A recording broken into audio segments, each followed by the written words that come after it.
Turner Yell makes the stop in the secondary for Denver. 1st and 10. The fake.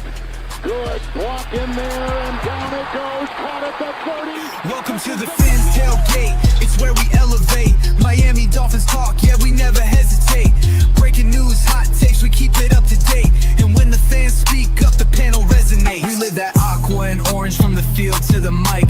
Breaking down the plays, man, we talk it every night. From Tua to the defense, you know we keep it tight.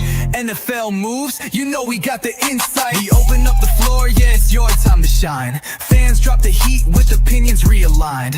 You got concerns, bring them, we're gonna chime. The Fins tailgates, where we keep it prime. Welcome to the Fins tailgate, it's where we elevate. Miami Dolphins talk, yeah, we never hesitate. Breaking news, hot takes, we keep it up to date. And when the fans speak up, the panel resonates. The NFL's changing, but we stay on the grind. Latest breaking stories, we don't waste no time. From the trades to the rumors, we make them all align. At the Fins tailgate, we always on the climb. We're repping the Dolphins, but it's NFL wide. From South Beach to the league, we keep it worldwide. Got the fans engaged with the energy supplied. Come kick it at the tailgate, we're riding high tide. Welcome to the Fins tailgate, it's where we elevate. Miami Dolphins talk, yeah, we never hesitate. Breaking news, hot takes, we keep it up to date. And when the fans speak up, the panel resonates. So if you love the game, you know we got the gate. Tune in, speak out, don't wait. It's your fate, this is the Fins tailgate. Now watch us dominate. Miami Dolphins, NFL, yeah, we integrate.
Humans, what have you learned?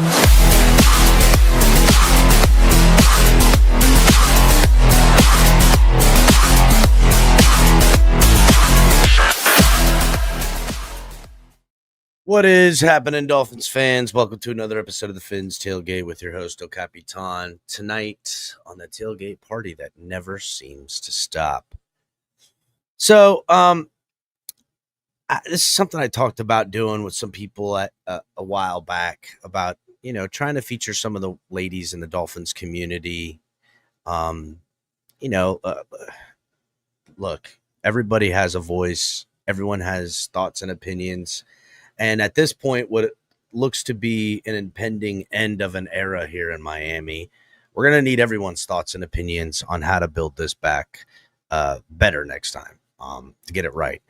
So I reached out, kind of rushed this first episode of this ladies' night for the Dolphins ladies in the community. But it's something I plan to do in a bi-weekly thing, and there's a couple of ladies I've reached out to already, and we'll rotate in and get some of the ladies in and try to just put this together, because again, to me, we're really gonna need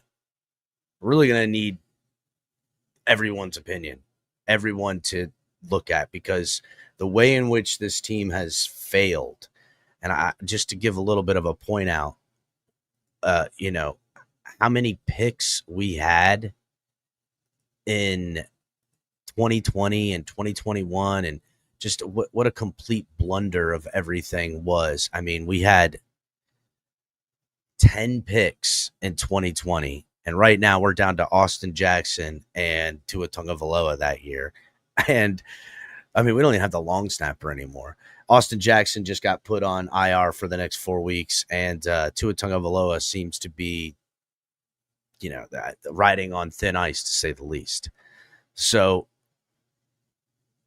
I think this is the end of an era. I don't think Dolphins fans would call that pushback. But with the next, making of this next Dolphins football team, we need to do it right. We're gonna have to do it together. And first up, I got Miss Finns here with me. Miss Finns, really appreciate you helping me, put this program together. I'm guessing Jess is running a little late, and so is Dahl.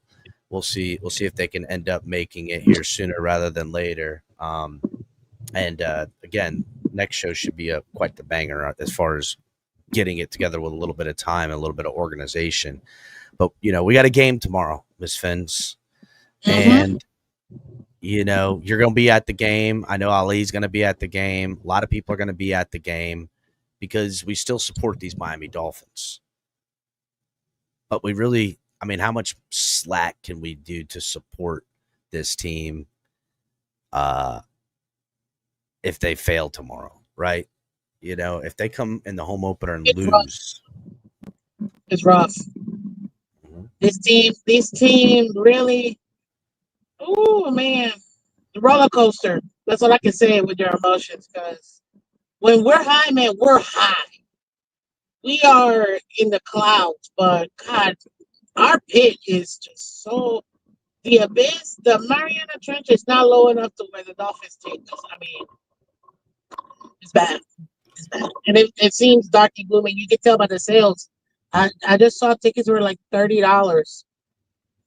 They were $350 a week and a half ago. I know because I wanted to buy some extra tickets. Thank God I didn't. But yeah, $38. I couldn't believe it. I was like, wow. It's rough out here. It's rough. Shout out to everybody in chat. I see Sean, Bills Mafia, Red, White, and Bills in the chat. John Smith. What's up, John? Shake Money, program member. Everybody, appreciate you, Shake. Hit the like button.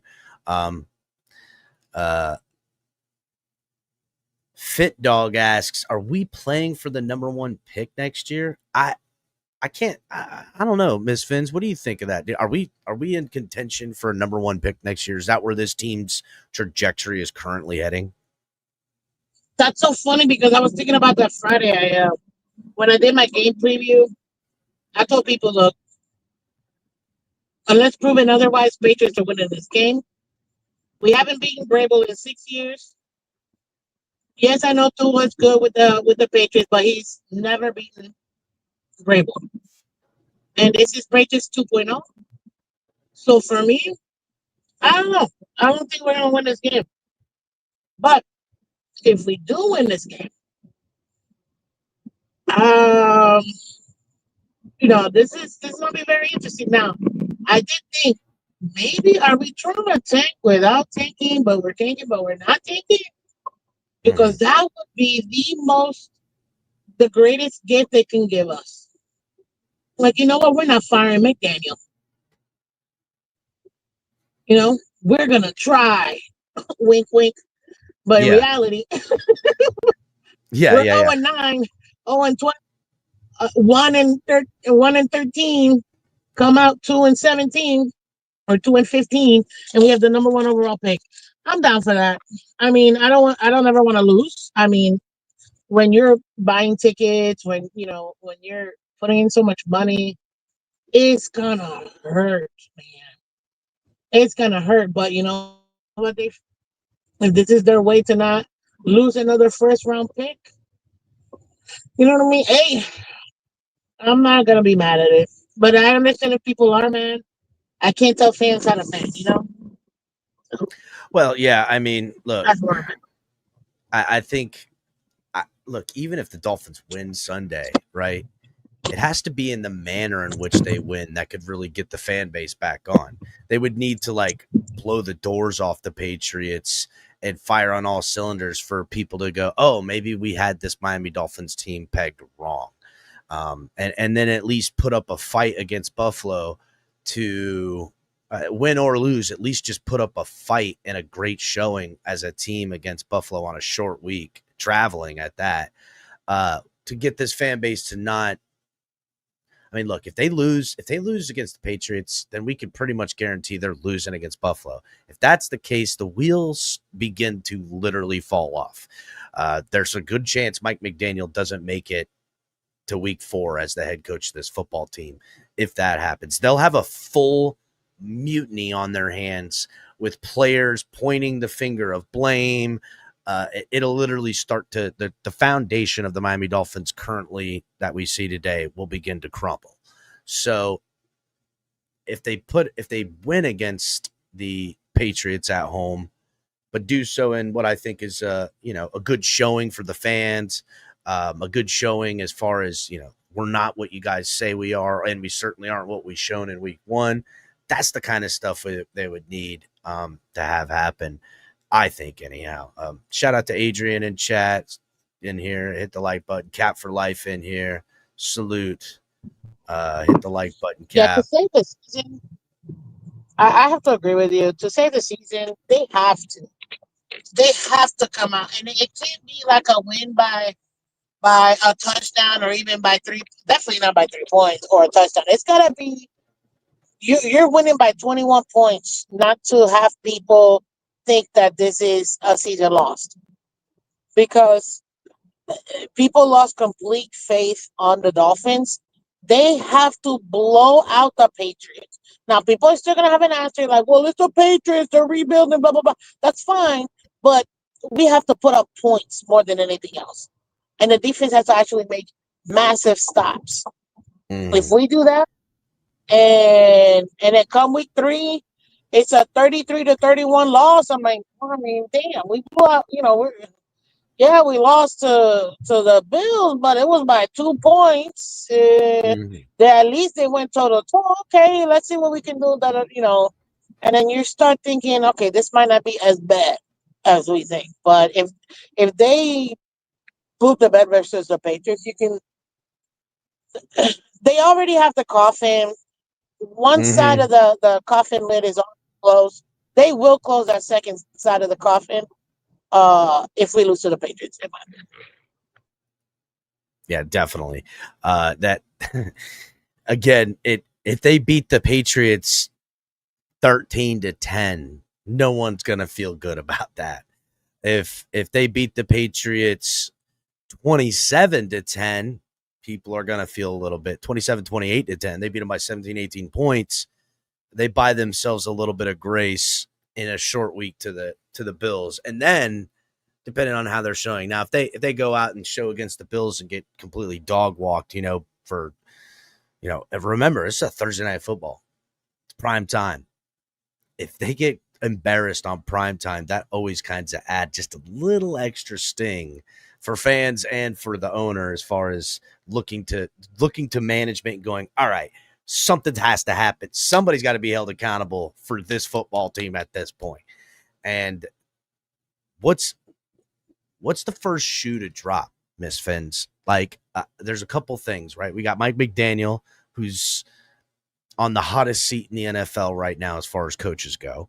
You have Tyreek Hill, who is disgruntled, has some off-field stuff. There's been rumors swirling. Teams are inquiring about Tyreek. Like, so many things as far as him being a guy that, I'll hold that question real quick because Doll was able to make it. What's up, Doll? Salute. I'm sorry, guys. No worries. You're okay. You're all right. Time. No, it's all right. I kind of, like I said in the beginning of the show, I kind of like squeeze this in a short. I kind of squeeze this in a short time window, and it's something I want to try to do bi-weekly. So I'm sure it'll grow as the season goes on. So, it's a little difficult for everybody, like squeezing in here. You know what I'm saying? Yes. So what I was saying, Doll, is, we were actually just talking about what happens to the Dolphins if they lose this Sunday. Okay. They just get completely dog walked, or just have a terrible showing, like a 9-10 victory or loss. Like, what trajectory is that putting us on? Fire everyone. It's on the fire wagon. It's the more losses, the more embarrassing it is, the louder the call for firing is going to be, and somebody is getting fired. Whether it's Greer, McDaniel, both, I think the worse it is, the more jobs are on the line. Jobs are already on the line, but if it's an ugly showing, if there's a loss, we're just inching closer to a complete and total rebuild. So we're kind of running through the scenarios here, right? And Miss Finns and I were saying that if the Dolphins come out, they show up. I mean, let's be real. This is Vrabel's second game as a coach for the Patriots. We know he's a good coach, but they're rebuilt. They're by every measure second-year quarterback, rebuilding, still have offensive line issues. Half their offensive line are rookies. Weaponry, deficiencies. They got some pieces on defense, but there's a whole new thing coming. This is a first-year coaching of the Patriots. I think Vrabel in the long run will work things out, but the Dolphins should, by paper and taking out all performances on paper, they should beat this team handedly. And if they do, say they win 28-10 on a short week going to Buffalo, how much grace have they bought themselves in a Buffalo game? So if they come out and they get completely embarrassed on Thursday night, they come out where does that leave us? Does Mike McDaniel get fired on the way home? I think he gets fired. If they lose at home and then go to Buffalo and lose, I think that probably spells Mike McDaniel's getting fired. What are we? What's our? The Buffalo. Let's be honest. We're not beating Buffalo, period. So that's an L automatic. We know this. The point is, how can you perform versus Buffalo? Are you going to be competitive? That might make a big difference. But if you come out here and you bumming out versus the Patriots, and you know what? The more I think about it, I don't want to fire McDaniel or Greer, because I want us, if that's the case, and they're going to give us this crappy product, you might as well let them face it every single week. Make it the most uncomfortable situation. And if we continue not to perform, it's only going to be better for our draft stock. So, hey, bring it on. What do you say, doll? Sorry, I'm also watching the end of the U game. Oh yeah. What's the score right now? They just scored 41-12. Well, we just scored, so 41-12. Yeah. All right. Good. I'm covering the spread on a bet. I'm watching it, and Fletcher Jr. is everything he should be, and Carson Beck he's getting in there. He's getting beat up, he's getting hit, but he's okay. Anyway, sorry. Back to the Dolphins. Yeah, I say that if we go 0-3 and we are trajectory to be bad, I'm kind of with Miss Finns on a different version. Keep them just so we can get the number 1 draft pick and actually draft a quarterback. So if they're gonna suck, if McDaniel's gonna suck and this team is going to go down, then we might as well just commit to losing. But my fear in that is that we can't do anything we commit to. So if we commit to losing, we're gonna start winning. And we'll blow the draft pick. But I don't think by week 3 they would be fired. I don't think that Ross would panic then. I think when we get to weeks 6, 7, and 8, we might get a panic firing, but I don't think by week 3 we would. I'm in agreement. That's why I've been asking people. So there's 3 things. So there's 3 shoes that are inevitably gonna drop at some point. And what they are is Mike McDaniel gets fired. Tyreek Hill gets traded, and Tua Tagovailoa is moved off of in some manner. I still think even if Tua isn't cut or traded come the end of this, inevitably they're going to move off of him, even on the field, right? Whether it's he's playing poorly and they're going to pull him and put Zach Wilson in or whatever, or he gets injured, but he kind of slumps his shoulders in and quits. Really, I always just with the off-season chatter about Tyreek Hill and him, teams calling about getting him traded and all this stuff, and the Dolphins are constantly answering questions and putting out statements that no, we're not trading Tyreek Hill. There's too much smoke to not be fire. Could a Tyreek Hill trade buy Mike McDaniel time? That's what I always thought. I always envisioned that at some point in the first 5 weeks, 6 weeks, Tyreek Hill is going to have a hell of a game, and the Dolphins are going to have a win, and Tyreek Hill is going to have the stats, and then they're going to trade him because the team's going to go, oh, he's still got it. He can still do it. And that's when the Dolphins are going to move off of him. And then like 2 weeks later is when Mike McDaniel would get fired. But I'm exactly on the exact trajectory in time. It's going to be around week 7. It's going to be that kind of falter. The team then, once they get, which it'll probably be Weaver as the either Weaver or Frank Smith is going to be the interim head coach. The team always gets, if it's Weaver, that team will get that 1 or 2 game win over the next 3 weeks. They always have that resurgence of ding dong, the witch is dead, the bad coach is gone, the good coach that everybody loves is coaching now. It's I just don't know when I think about the trade deadline, Tyreek Hill, Tua, and Mike McDaniel, and all of this moving parts on a season that seems to be set to hit the end of the rails. I'm trying to just decide. I guess the Dolphins ultimately decide by their performances on what they're going to be able to do as far as how they're going to approach this season. Because I'm in agreement. I'm hoping for a top draft pick. I don't think this team is. I know people say draft a quarterback next year. I would rather see a GM come in here and say, no, we're not drafting a quarterback this year. We're going to build the trenches and trade back out of that first pick, stack it, and kind of give us this whole rebuild again. But I don't know. We'll have to see where we end up with that, Miss Fins. I just wanted to say that. I hope it's Frank Smith. I don't want Weaver to be the interim. I don't want to derail his career like that. I think it will be massive BS because look at Dan Campbell. He didn't get an opportunity here. And multiple other, holy smokes. Real quick, I'm driving on the turnpike. And I'm taking a look at the stadium. God, I freaking love seeing that stadium. It's all orange. I'm like, ooh, go Canes. I love it. Yeah, it's beautiful. But no, I think it's gonna be Frank's. I hope it's Frank Smith. But this is the thing. The Dolphins right now, everybody is down on their luck.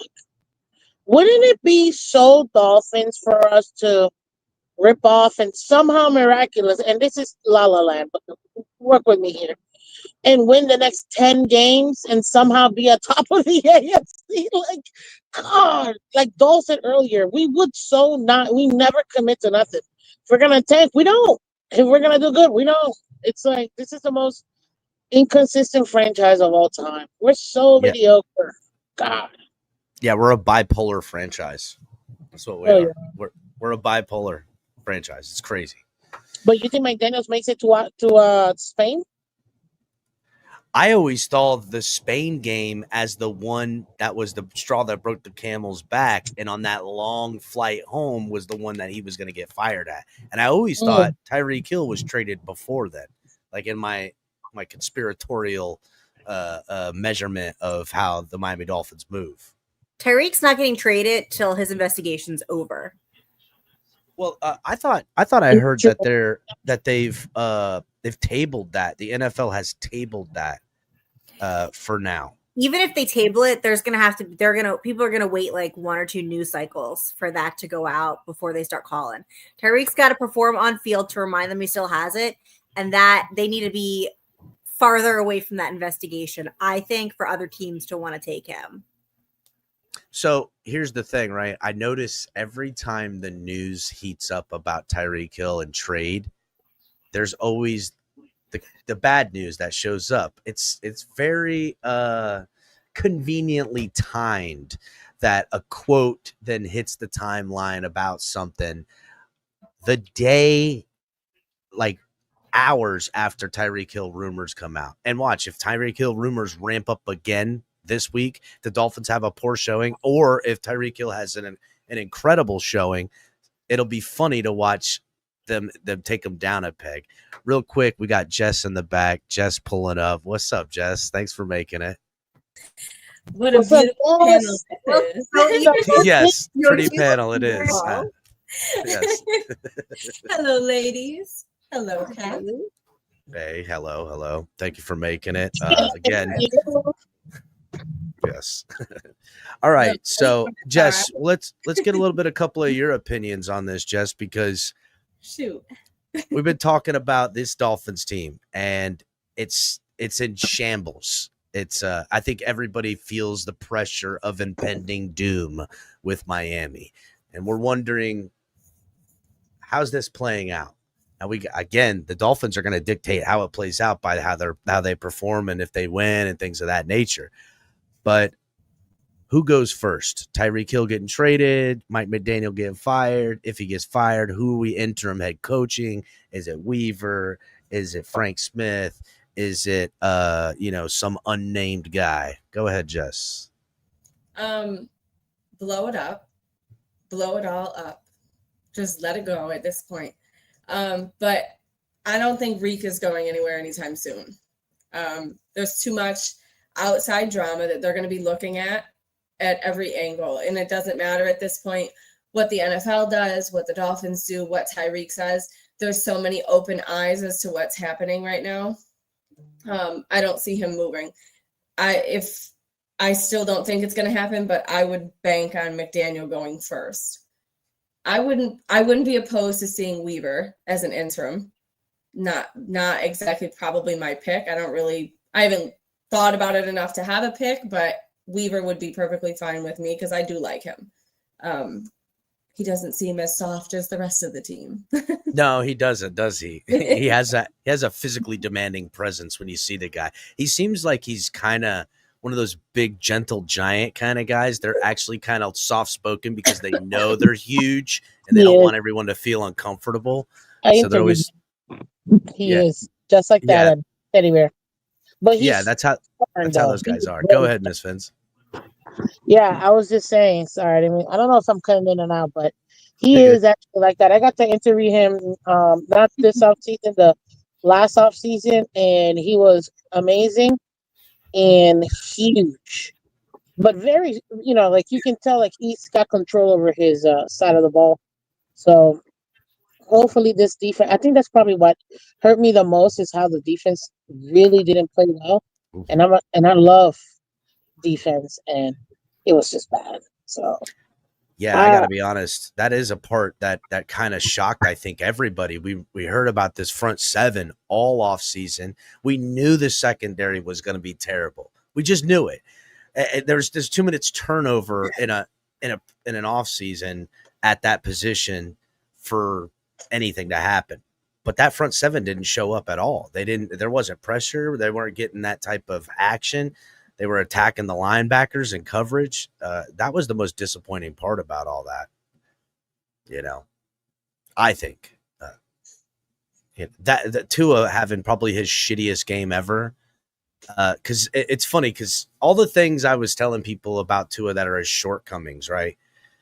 His size, his arm strength, his decision-making ability, him being mobile in and out of the pocket, every shortcoming that the kid has was on display in that week one. Like it all, the whole ball of wax was there.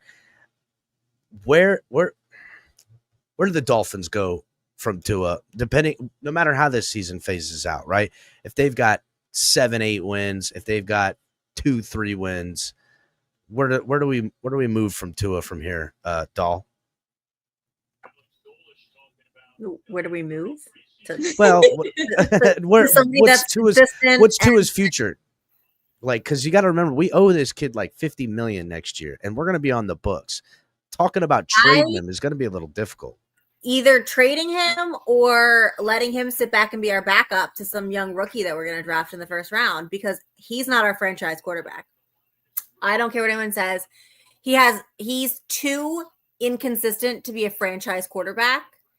And when our defense didn't show up, and I have my own feelings about that and Weaver, we couldn't rely on our quarterback. Our quarterback cost us 17 points.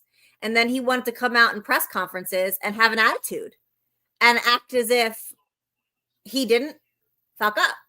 And then you have people saying, why is everybody hating on Tua? It's not like they were passes that the receivers dropped or, picks that weren't his fault. They were tipped, things that you can kind of say it's a quarterback stat, but it's not really. These were all Tua. All Tua. Oh, yeah. And your franchise quarterback cannot come out week 1 looking like that.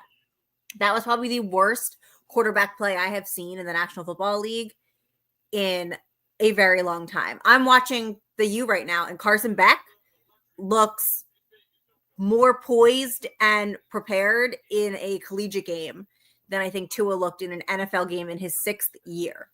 At this point, how many times can we say, oh, he shows flashes. Oh, he shows flashes. And what are we paying him for? Like 3/4 of the year? 2/3 of the year? You got to let him go and wish him the best.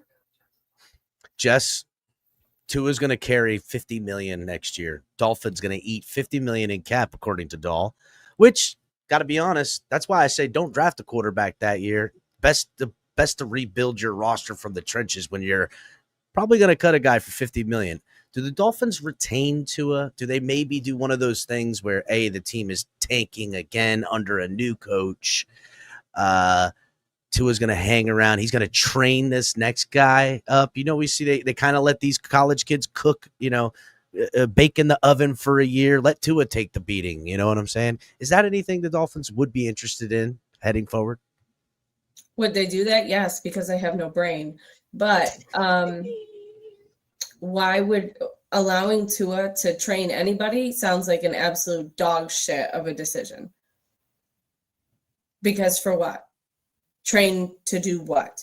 Not know how to slide, how to fall all the time. Like, I don't like, what are we training? What, honestly, come on. Like, what are we, that doesn't, no. If you're going to get rid of McDaniel, if you, God forbid, get rid of Greer, Tua's got to go too. It's all or nothing. If you're going to tank again next year, you might as well keep it all the same people and do this again next year and wait. But if you don't draft a quarterback, then what? Then what do we do? Possibly go get a vet somewhere else, or go get somebody that's going to make it a year while we go through yet another rebuild. We don't get soft rebuilds in Miami. Everything is a absolute hard reset. Not true. What do we got, Miss Fins? Turn up. Hold up. We've done the soft rebuild crap, and it just hasn't worked.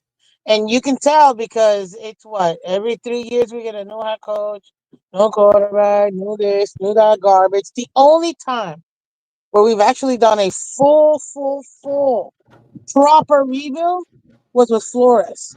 But these morons didn't want to listen to the 3-time Super Bowl champ coach that we got.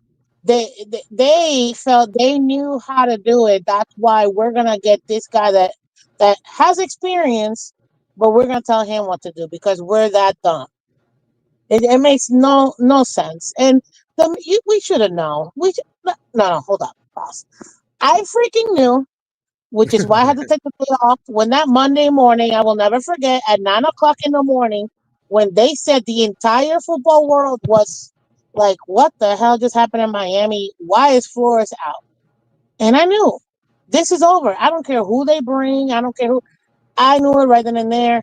You guys messed up because we did it the right way. And then you strung him into this one quarterback who was already limited coming into the league. And then on top of that, you're going to tell him what to do. Sure. This franchise is so smart because we have great leadership in the front office. So yeah, our soft rebuilds equate to the last 20 years of us doing the same crap over and over and over again. The only right time we did it was with Flores, and then we cut him off at the knees. Dumb. Miss Fins is cooking. No, you were cooking. I don't think anybody on this panel will push back on that because the soft rebuild has been exactly that. When they said soft rebuild, they meant we're rebuilding soft. That's what we ended up with. That's what they ended up with. They're building themselves, they're rebuilding into soft. And this team takes on the identity. And I seen a comment in here. Where did it go? Here it is from Victor. He says, I'm a firm believer that the coach is a reflection on how the team acts and conducts itself. Look how every player acts in public in Buffalo because Mike McDermott has installed that culture. Now we'll talk about that a little bit, but the chicken and the egg, right? With this Mike McDaniel saga. Now, has Mike McDaniel, as much as blame as Mike McDaniel is getting, we know the Dolphins chose to get rid of a hard-nosed coach for Tua and putting him with that too. Is this soft culture a reflection of Tua? Like, to me, that's the pinnacle of the problem. Mike McDaniel's just a byproduct. He was brought in to facilitate the softness they signed up for with Tua. That's really where it kind of sets the tone for me. Doll, is that am I on to something here, or is it Mike McDaniel is just, he's just soft as baby shit, we'll say. And real quick, while you answer that, Doll, I'm gonna bring Nene in here. She made it as well. Hello, Nene. Welcome, Nene. Hey. Hey, it's all about the you. Hello, Yes. everyone. Yes, it is. 49, baby. Yes, it is. They covered my spread. I appreciate them. I never doubted them for a minute. Go ahead, Doll, with the question. No, I think that McDaniel's just soft as shit. I think he enjoys his nerdy, hey guys, I'm quirky. Like, I think that that's him. Like, that's his personality. And I think he just wants to be a player's coach, and he wants to be liked by the players, and he wants to fit in. He wants them to think he's so cool. And he's instilled just absolute soft mayhem, no accountability. The players don't respect him. Yeah, he's cool, whatever, because they don't listen to him. They do what they want. And I said it this morning on Fins Talk today. That's not what Miami needs. Miami is already a hard city to play in as a player because you have South Beach. You have, a lot of temptations. Distractions. Temptations. You need a Shula. You need a Belichick. You need a Tomlin. Like, Miami needs somebody that's holding these guys accountable. You got to remember, these are 22 to 27-year-old boys that now suddenly have a lot of money, a lot of women, a lot of opportunities, and no supervision. And you're expecting them to self-regulate an NFL caliber football team and put in the actual hard work instead of going out with Xavier Howard to the strip club. At least Xavier Howard performed on the field. But you can't allow a coach that's just like, hey, guys, what's going on? You need somebody that's holding it down. And by getting Mike McDaniel and his quirky, everyone's going to love me attitude, you've now created a huge, huge culture problem in Miami. And you have Bradley Chubb going on to an interview and saying, oh, we just made it up as we went. We didn't know what the hell we were doing out there. We just do what we wanted to do. Just shooting at the hip, going for the gold. And you have coaches. I'm sorry, but I lost faith in the Weaver because why the hell are you allowing that? You're the last coach I thought that would allow it, but your team's out there doing whatever the hell they want. And you're just allowing it. Hey, guys, cool. No. Get a belt and whoop their ass. That's the kind of coach I want to see in Miami. And it's crazy because we had that. It actually starts at Greer, but it flows down, and hiring McDaniel was the problem. I think Nene would love to say that it starts with Greer, wouldn't you, Nene, with this whole soft culture? I have a difference of opinion on this topic because, a lot of people like to say it's Miami-Dade County, but we have proof. We have the Marlins that won in 97 and 2003 that actually played in that same stadium. So I debunk the Indian burial ground thing. We have the Florida Panthers that, played in Miami for a little while, but they're not too far in Sunrise. And then we have our Miami Heat that is culturally different, where you hear Heat culture. Guys like Udonis Haslam that's actually from Miami that goes away from this narrative of South Beach, and I know it's cutesy. You play the little Caribbean music, you see the beautiful people, the beaches, but there's another side of Miami-Dade County, where I'm from.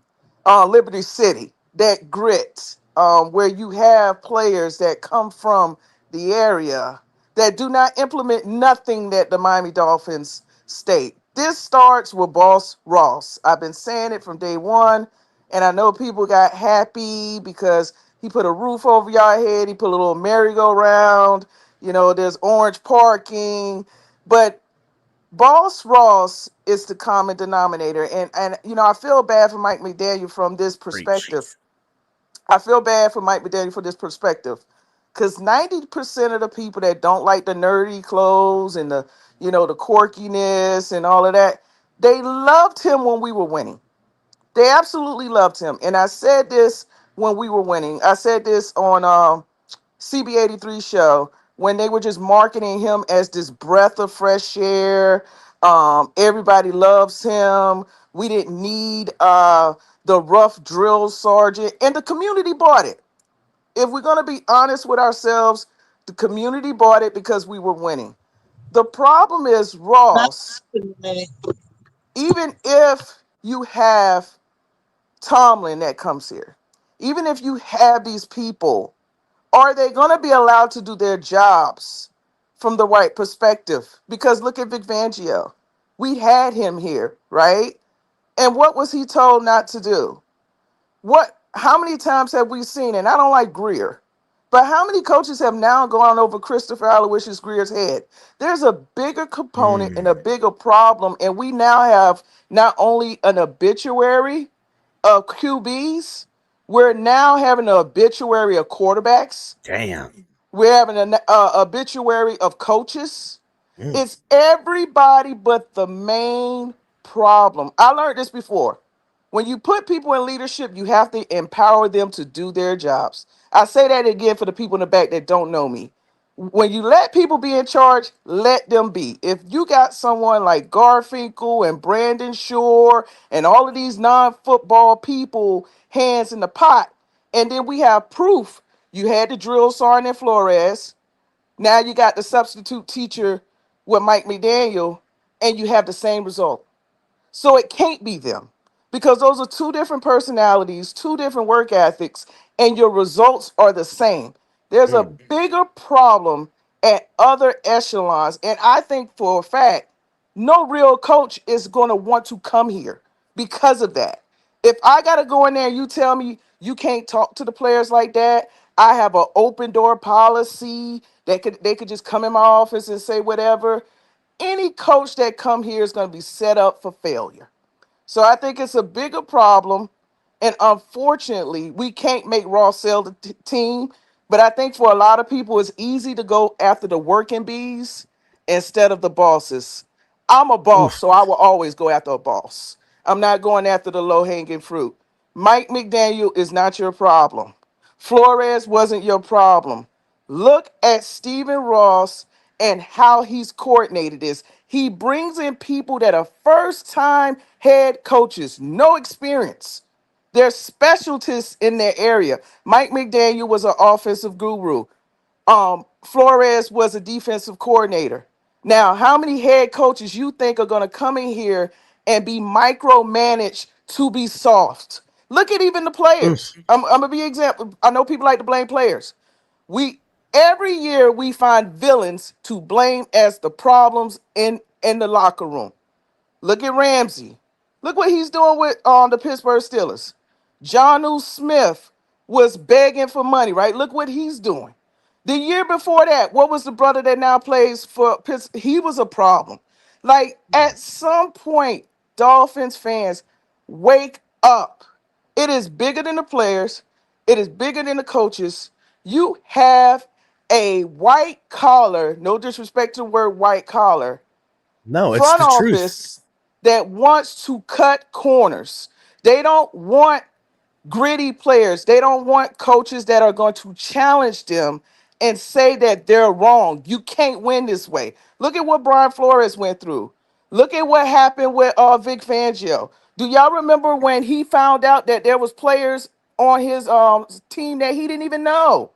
So what are we supposed to do with that? And for me, until you fix that nucleus, you're always going to have scapegoats.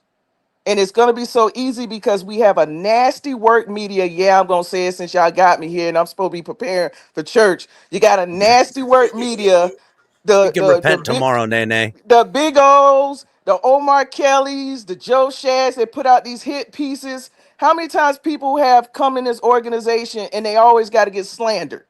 Every time we get somebody, it's a dark cloud. Now, some people earned it, but you cannot always leave people here. Look at Calais Campbell. He wanted to retire here. He's from the U. You don't think he would have loved to been at the U game tonight instead of Arizona? He wanted to be here. But people see what's going on in that locker room. And Mike McDaniel, yes, he's a weirdo. Yes, yes. But he was that way when we bought him. So let's not act brand new and start pointing the finger at him. He's always been who he is. Now, to it, that's a whole different conversation. And I'm going to land my plane because y'all know I fly all over the place. But I'm just here to support the community. I like to say, everybody, Linda, all you guys, y'all know how I roll. I land. Well, Nene really saying the part that, I mean, listen, when I started this program, I seen how it went. You know, it was hashtag toss boss Ross. I put that out like 4 years ago now. And the reason it was just bring attention to the real problem. Obviously, Ross, we can't make him sell the team. And to even have him, but shed a light on where the problems begin. Parcells came in here, and then Ross bought the team. And then Parcells' guy in Tony Sperano, Ross never wanted that. He wanted more of a, like you said, and it's something I've been saying around here for a long time, a white collar football team. They want a business. They want this like nucleus business moving thing, which I think the end was like once it got to the Bullygate scandal and that blew up, then it was all the affirmation of what what Ross wanted in his football team, guys that are good business guys, and they've never gotten back to that. They never got back to what really football's about. You're going to have people that you're not going to be able to talk to. You're actually going to go to work and be kind of scared of these guys because they're not meant to be in a freaking business. This is a guy that if he wasn't playing football, he'd be smashing his head in some other thing. He's a crazy person. But you need guys like that on your football team because it's a gladiator sport. It's literally coming down to physicality in the most violent of manners without weapons. You know what I'm saying? The only other thing that's even more violent is UFC mano a mano. But this, as far as an organized sport goes with a team, nothing is more violent. And you're going to need people capable of that violence with the psychological things of that violence. And I don't think the Dolphins and Stephen Ross in particularly is comfortable with those types of people walking the halls. I think he wants control and they want to micromanage. And guys that are, football players ain't about being fucking micromanaged. They're about getting paid, and you can find a hell of a lot of businessmen that are dogs in the sport, but you're never going to be able to build a team. They've always bought dogs. They can't keep one. They can't. And the ones that we draft, I think are more than happy to get free agency and get up out of here. I think that's why they priced themselves out of Miami. Like, I've been here 5 years. Yeah, you got to pay for me being a dog, but y'all's got to pay me extra for tolerating what I tolerate around here. So there's a lot of intricacies. And I think when we talk about building this team back better, and this is why I really wanted the ladies to have an episode and have a large voice, because I think the ladies are saying a lot what the men won't say. I don't know why. I guess men across, especially in this fan base, are just soft too, because the ladies are talking, we need more violent football players. And the guys are like, well, we need to, crunch the numbers. What the fuck's going on here? It's ridiculous. Well, Go ahead, El doll. Cap, Oh, sorry. if I Nene. could Go cut ahead. in, and you know what makes me mad about the Miami Dolphins? You got the perfect example that just played there last night, the Miami Hurricanes. How Mario went after those trenches, and I don't like to blame the offensive line for everything, but he made sure that he got guys in here. There was a point where he was getting talented guys and he was telling them, have your parents pick you up at the gate. If you don't want to comply, you don't need to be here. And I think what happens is they feel they can outsmart, throw money in front of people, and they're going to comply. Why do you think now we look like idiots with all of these contract extensions? And one time from his friends, because she knows this, I was on her show when Mike McDaniel got his extension, and everybody was celebrating. I was the only one that was sad. I said that was a mistake. You haven't given him time to learn from the pre-snap penalties. We haven't seen him win a playoff game. We don't know what he's gonna do when he gets pushed back from Tyreek or Tua. We didn't let no time build. And a lot of people's like, no, you act now, you build the future, you don't want you know what I thought was funny, El Cap? Everybody didn't want disgruntled players, so they said pay everybody. You paid everybody and you still got disgruntled players. Yeah, What does that tell you? You can't buy in sports when you have no leadership. You can't buy people's silence. You can't buy them off, because these guys, the real football player, you could buy people off in NFL, but you're not going to buy off the real ones, because those guys, their pride is too important over the dollars that they make. And we constantly, and I want to double back a little bit, and I want to get, Dahl and Jess on this as well. The villainizing of the outgoing players. We see this all the time.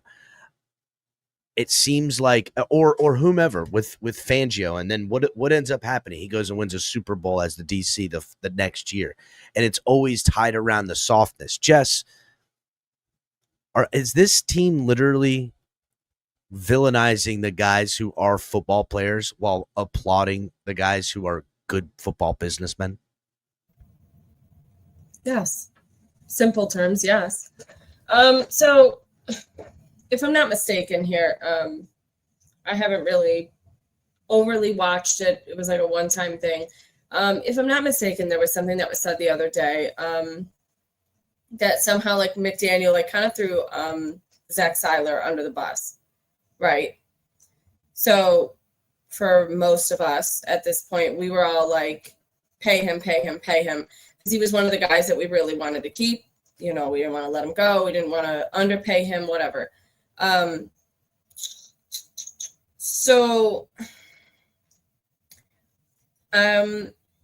the past, there have been people that I've criticized that have come here because they've probably heard that our culture is almost non-existent or our culture is soft. And they basically come here to get paid, and then they don't do anything, and then they leave. Then there's those other people like Zach Seiler, who is like, I'm here for the game. I'm here for the love of the game. I want to actually be here. There are people that I think I want them to stay, but they'd be better off somewhere else in an organization that cares for them, or have teammates who care for them, because that's one thing that I will probably say is that I don't think these guys in this locker room, I'm not going to say all of them, but some of them, I don't think they give a shit about each other. That's just how it is. I would hope that would be different, but the way that they're acting, they act like this is their first day on the job with each other. And that seems to be repeating every week. Dahl, what do you think about all that? But Jess, they go fishing together. Yeah. They ain't catching nothing. That's for damn sure. They all just sitting around. They're best friends. They go fishing together. They go fishing. How could That's you great. say that? It's their weekly outing that they go fishing together, and they get stuck on a boat, or they probably sit on different areas of the boat in silence with their little fishing rods. What about Disney on Ice? I got something.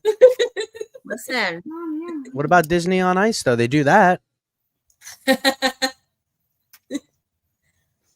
Awful. Terrible. But here's the thing, though. I'm loyal to the Dolphins, not the players. So I don't care if you'll go somewhere else and get treated better. I don't care if you'll go somewhere else and perform because you're doing kumbaya every fucking night, holding hands. I don't care. I want you to perform on my team right now and do the fucking work. I don't want to hear that you're going to do better there, because once you leave my team, I don't care. But if you're going to get paid and you're going to act like a fucking baby, sorry for cursing, then turn up. then go. But like, do your fucking job. You're getting paid millions of dollars, and you're still unhappy. You like at some point, just like put up or shut up. I don't want to hear any player on this team open their fucking mouth except Devon Achane, who is immune to every criticism ever. You're not performing on the field. Our entire defensive line, who when I was bitching about our secondary and how we have nobody, our front seven are so great. Like, we're not even going to need the secondary. We're going to get all this pressure. We're not going to need a corner. I watched our great defensive line get ragdolled, like absolutely dominated.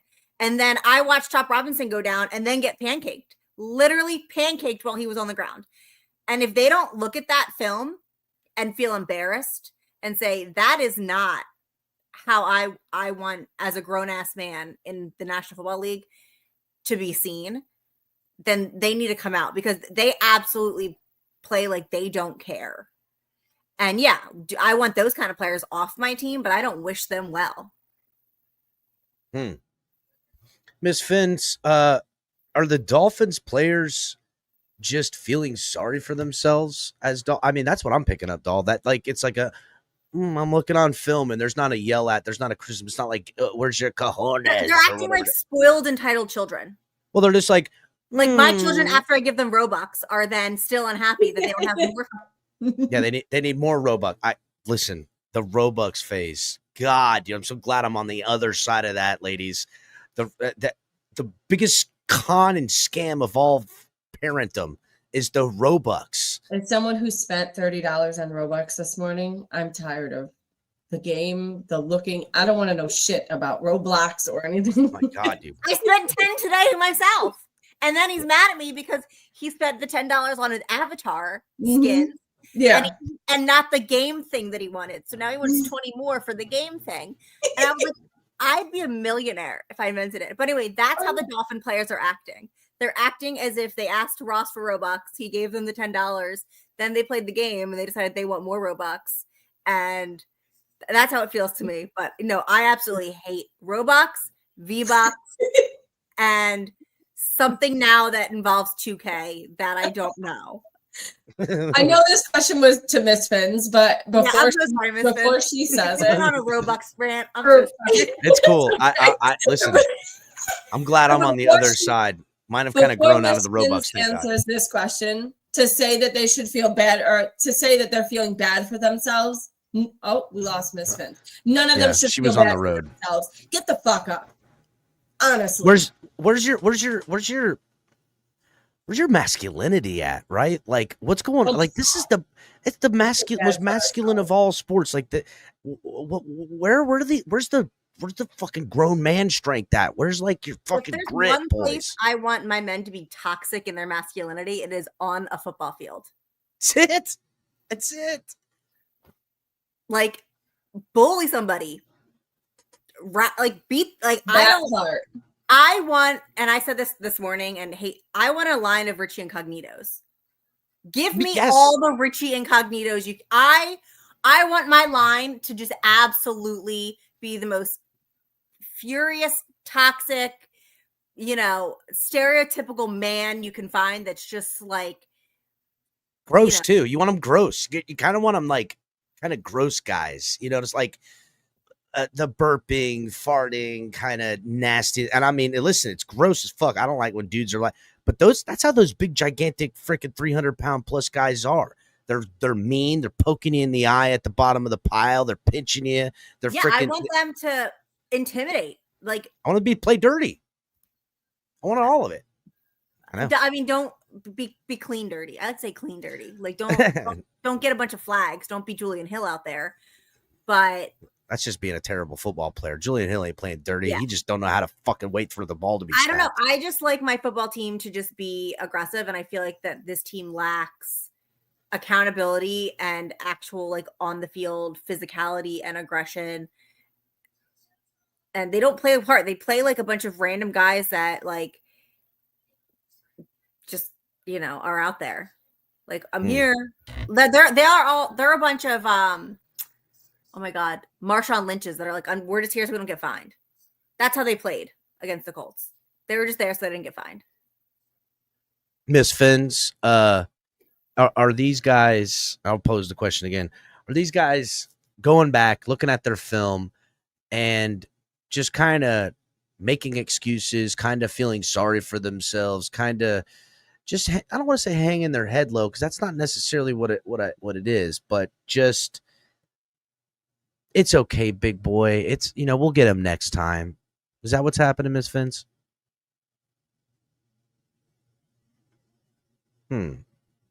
Miss Fins, you there? You're on mute. Well, I'm going to slide that. Nay. Again, I sound like the one that's just going against the grain. I totally disagree. Because if y'all remember that saga of the bully gate, that was just, I'm tired of my city getting embarrassed. You don't need that. You can have different people with different personalities. You just got to know how to make people work together, right? And I think that's where they went wrong. They tried to get a whole bunch of talented people and felt like it was going to stick. No, everybody plays a role. And you got to know what your role is and contribute and then be held accountable, right? And this is where I think we can have the two-way conversation, in my opinion. When you invested in him, understanding his injuries, I always said this before, some of y'all know what I did. I was in the military. You can't lead from the back, you got to lead from the front. You can't tell people to be on the field when you're not there. It's just a natural reaction, right? You could sit there and get on podiums and soapboxes and call player only meeting, but your availability and your production is power. So even if we had a whole bunch of manly men that grab their crotches and don't wipe the snot off their nose, that's not going to change winning. Winning is a mindset, and it starts with leadership. It starts with accountability, right? And I think when you start admitting, I think the problem the Dolphins have all across the board is they're not honest with themselves. And it trickles down to the fans. We lie to ourselves every single day about what this team is. Like, I'm gonna be honest with you, El Cap. We may win tomorrow. And Lord forbid if we beat the Bills. We Do back. you know what's gonna happen to this fan base?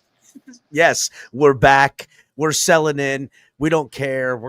This is the team 2025 and 2026.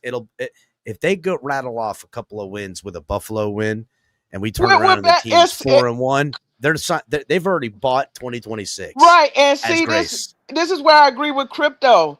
We're in purgatory, right? And yes, Tua has been healthy this season, but he also has been toxic. See, get the sugar daddy out your ear when you reply to me, Game Boy 305. It's leadership. He's there, but his presence is still toxic.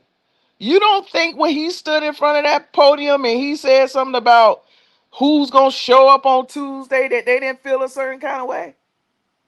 Yeah, you remember, dog, I'm from Dade County. I always shoot from the hip, and I love reading the comments. I had to put it on my big screen. And I look beautiful on this big screen, by the way. That's a nice picture of me. No, But your profile picture's gorgeous. I've already told you this. thank you. But my whole point is this. I love when you shoot from the hip, but usually it's for the heat, so I'm here for it. But my whole thing is that they know not to play with me. I went through the fire of the spaces. When you're in the fire of the spaces, you come and survive anything. My whole point is back to him being there, because him being there was those interceptions. Him being there was those fumbles, right? Him being there was laughing on the freaking sidelines after you turned the ball over. So yes, he's healthy, Game Boy 305, but he's still toxic. And until we acknowledge that, you have to be there and be productive. You have to be a good teammate. I think El Cap, I think no matter who they get rid of this year, you have to really, I think it's going to take a real season to fix this problem, because you got a lot of people that's just lying to themselves. Example, El Cap. Bradley Chubb has told us twice this season what the Dolphins are. He told us when he said they lied to us last year. And then he just told us during the presser that they were just doing whatever they wanted to do on the field on Sunday. Like That's crazy. they're that brazen with their incompetence. They're not even lying about it anymore.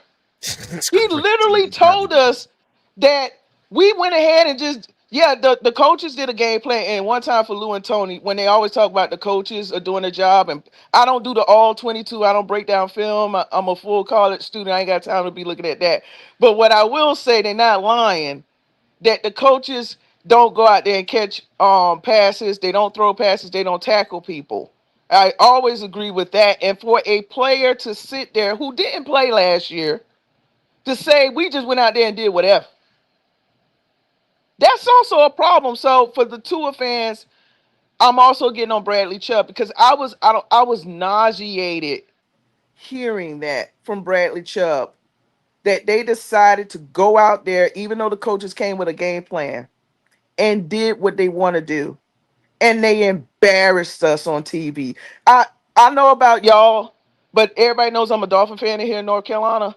The things I had to go through this week because of the Miami Dolphins, the national media has been using the Dolphins like a human pinata, and it just, I think Beating them at the over the point, head. I agree with somebody that said that they're at the point where they know how bad it is because they're inside the building. And they're just like, you know what? I'm just here. And I see this all the time when I was in leadership. When people shut down, when you lose trust, when leaders lose respect, you could bring Jesus and the disciples to come in. It's going to take time. It's going to take time. And I feel bad for Daniel for this premise because he is going to be the easy target. He is going to be the easy person that everybody's going to blame because people don't like that he's not a manly man. Like I think y'all was talking about, like the Rich Carnitos. He's not. Even look at the DC. Ain't he a manly man?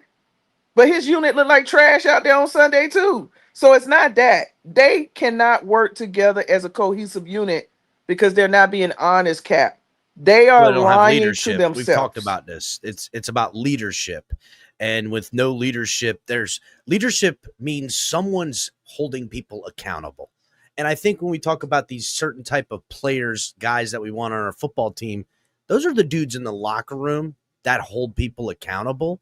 These They hold them accountable a lot of different ways. There's the rah guys, there's the lead by example type of guys that, also a lot of times those are more of the spiritual guys, and that's really great in the locker too. But then there's also a couple of guys that if they come to tell you about how you're doing or not doing your job, you're gonna have to see them.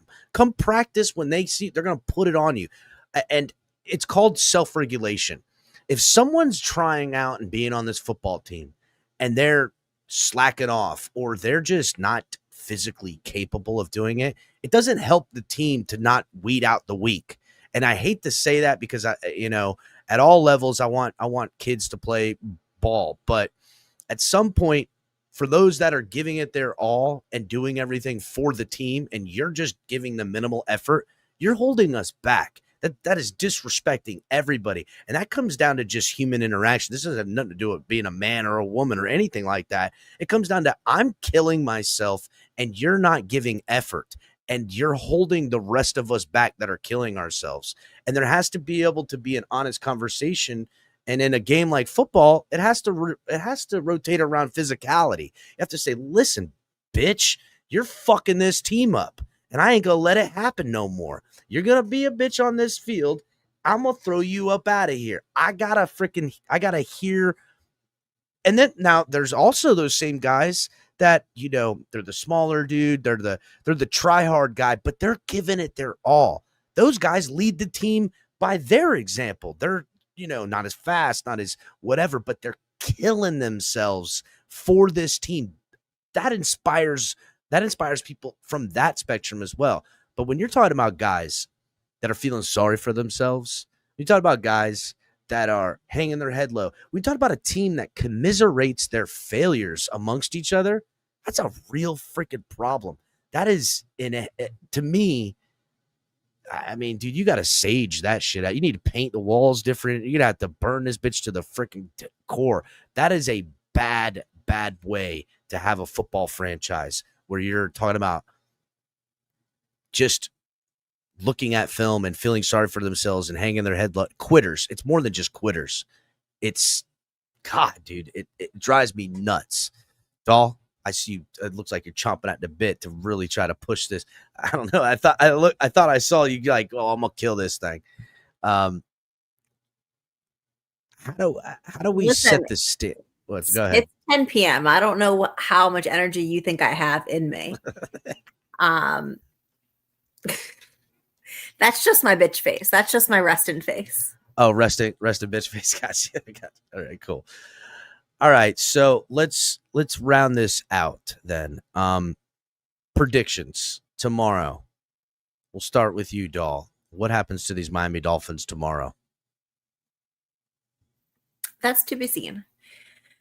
I posted earlier about my 3 keys to the game, and I think that if the Dolphins show up and they have a chip on their shoulder and they actually perform, and Tua's having an on game and we protect the ball, and our defense actually gets pressure on that very young, inexperienced offensive line, and McDaniel stops abandoning the run, starts using Ollie to complement Achan instead of using either or. Like, I feel like he just throws one in at one time instead of using them as a nice tandem back, like duo. Then there's no way, I think, just talent-wise, there's no way that we lose. But if we go out there and do our own thing again and Tua's all over the place and we can't get anything going, it'll be ugly. But I think if the Dolphins are firing on all cylinders, I think just statistically, there's no way that they lose that game. It's to be seen which version of the Dolphins' very inconsistent life that appear. So I'll be interested to see who does win. But like I said, if we show up, there's no way we lose. If everything fires. Jess, how about you? What's your prediction? Dolphins show up, we can win? So I do have the Dolphins winning tomorrow.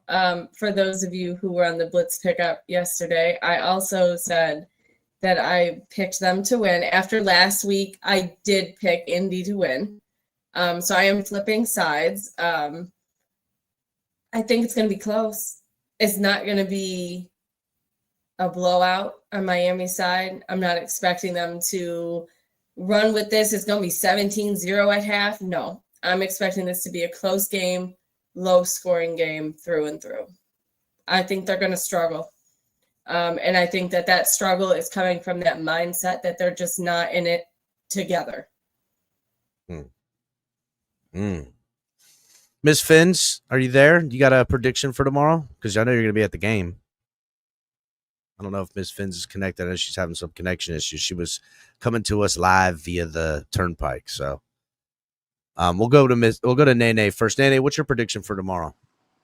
I am so sorry. I have to say, Mods, get on Cap for life. If he put that doggone ESPN article in there one more time, I'm gonna holler. But my prediction is I have none. I don't know. I don't know what they're gonna do. And I think it's okay that fans gotta have to be honest because they definitely ain't honest. I got multiple feelings here because Vrabel has had Tua and Mike McDaniel's number, but Tua has been able to beat the Patriots. But also Tua's offensive line is going to be questionable. And I think at home, they look better at home than they do on the road. So I think it's okay to just say, heck, I don't know. I like to put that meme with that lady, surprise, surprise, whatever it is. Because I don't know. Like, you would think the Patriots should be a team on paper. We're at home. You've been humiliated all week.